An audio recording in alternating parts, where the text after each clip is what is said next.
All right, this is what's today? February 24th.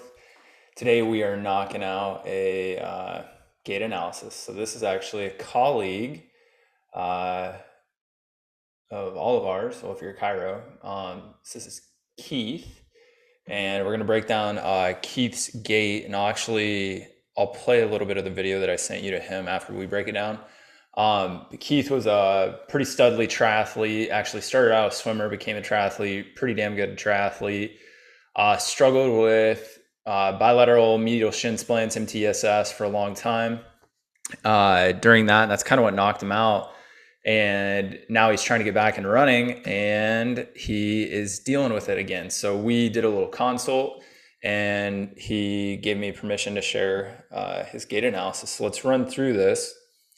So we'll just go through our hierarchy, right? And Keith actually did a pretty good thing here. He did, I think, 3 different speeds. So I'm going to go way ahead here, get us up in speed a little bit.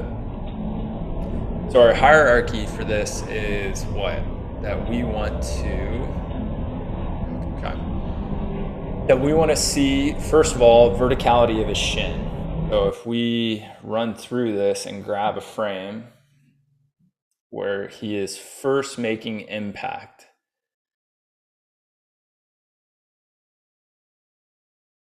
So the first time we start to see any part of the shoe hit, and we're dealing with a little bit of kind of parallax here because he's on a treadmill that's higher than his camera, but that's okay.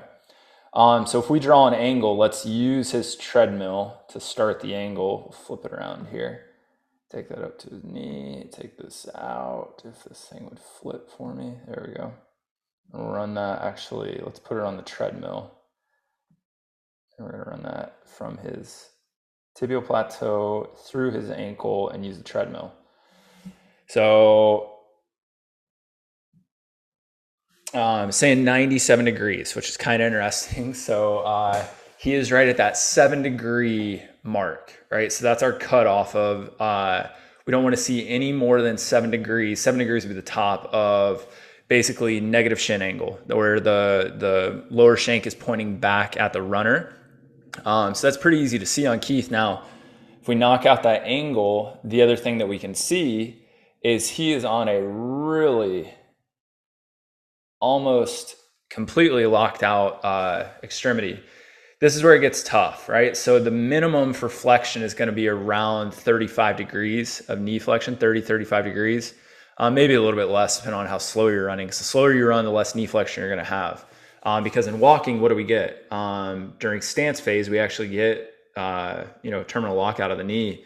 That's why terminal lockout is key post-surgically in a rehab setting for walking. So you have efficient kind of pendulum or transfer of that lower extremity. So we can see he's on he's got his foot further out in front of him than we would ideally like at a higher speed, still within a working realm, but now he's taking out knee flexion. So what's that add up to? There's a lot of impact running up his body, right? So the low portion of this would say, hey, we're gonna have 2.5 times your body weight at the low end, coming back up the kinematic chain with the best runners, and then the impact's going to go up depending on my mechanics. So again, we can stop this at any point and kind of get Keith out front, and it's going to be relatively the same. And maybe this right side might be a little bit worse. So if we see his first initial contact, I mean, that's very little knee flexion whatsoever. So looking at impact, that's the first thing. Then we look at like foot, as it equates to center of mass. So that's pretty easy to do. We can clear this stuff out, and we can just drop a plumb line basically straight down off of that line. And we can see his foot's way out in center mass, which makes sense for that 7 degrees, right? Gotta switch my camera focus settings after this. So that's kind of our 2 big things. Now, if I zoom out and we watch Keith's general strategy as it applies to basically postural stability, what's his strategy for that? It doesn't look too bad. Now here's the interesting thing with Keith. You see how low his angle of flexion is of his arms? So how high he brings his hands up. Now he's reaching for the treadmill. But like he does a decent job. So 45-degree minimum with elbow extent or shoulder extension. But watch how little he gets in terms of like crossing his body, bringing his hand up above like kind of sternum based on how much he's getting in the back. So we can see that he's cutting his gait off somewhere just by looking at his upper body. And when we look down the line, we're going to see rotation. Let's look at the other big pieces here. So another big piece would be hip extension. So if we take him out to max toe off and we get an angle going, if we drop that from, again, his kind of neutral, so they have this kind of center line, we're going to drop that on the same angle and then take his leg. So we're at 24 degrees. So we would say for a novice amateur runner, which Keith used to be above that level, 25 to 35 degrees minimum. When we get elite, we want to see like up in that 40-degree range. So I'd say this isn't too bad, right? And Keith in general is more of that swimmer, a stretchy phenotype. Let's look at return angle of his knee. So let's clear some stuff out. So return angle is during swing phase, the maximum angle or maximum flexion of the knee. So let's get an angle going here.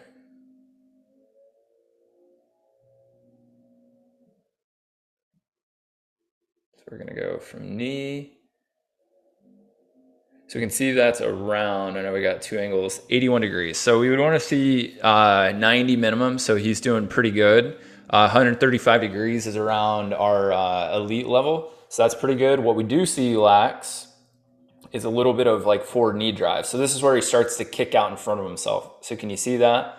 He lacks proper knee drive here. So when we're wanting to see the knee drive forward, we're seeing he would rather just kick the lower extremity out instead of drop the foot down underneath of him, like kind of just dropping the hammer, dropping the weight, which what you're gonna see really good runners do is they bring the knee up high, drop the foot down, so we get less of that negative shin angle. The foot's more under center of mass. We're propelling ourselves forward instead of having a braking action. So let's go to the down the line view and we'll look at his feet first. So the big one here, when we're looking at down the line, I'm gonna go way ahead, just get him running, is we wanna look at crossover. So if we, again, put our grid line on here, and it gives us a center to base that off of. Oh, if I could draw gotta be able to do some decent measurements here. So the gold standard is that the inside or the medial edge of the foot is just lateral to midline. If we watch Keith, he does a pretty decent job, but look at this left side. Yeah, it's crossing over big time. You can also see he's downhill on the left a little bit. So I think everybody can appreciate that left crossover is pretty significant. And his symptoms now, well, he kind of switches. He's going to move around on the treadmill too, which throws us off. So his center is moved now. So we have to move that, right? So we should, again, drop a plumb line right off his tailbone. So he's still crossing over hard on that left, but he kind of moves all over the place with the crossover. So I'll give you a kind of just gold standard here that when somebody is reaching out in front of themselves, so they have a center of mass that's shifted forward, a bit of a negative shin angle, they're going to cross over because as you get your foot further out in front of your center of mass, it makes sense that you're going to put it more down your midline, just like if you're going to walk a balance beam. The more that your foot is under your center of mass, we would see that medial edge is going to be lateral to your center line. So it's kind of just a mechanical offset to create stability. So that's just a need. Now here's something from this angle. Yeah, we look at hip drop. We see his left hip is kind of dropping a lot more than his right. But if we look at pure rotation, which I'm actually going to speed it up a little bit, you can probably tell like Keith doesn't have a whole lot of T-spine rotation at all. And if you watch closely, he gets less rotation. So look at his right torso coming back at us. That's not too bad. I like to see a minimum 30 degrees. This hasn't been studied a whole lot, but you need rotation to create transverse plane rotation to create torque to then accelerate yourself into the sagittal plane, which is much like a drive shaft on a cart, right? We on a car, we're rotating in the coronal plane to get sagittal plane motion. But if you watch Keith, watch his left shoulder now. That doesn't even come back as much as the right. So we have, again, left hip is kind of dragging down. We see a lack of left torso rotation. In my mind, from a pattern standpoint with left crossover, I'm thinking a stability issue on the left side. I don't know where that is, right?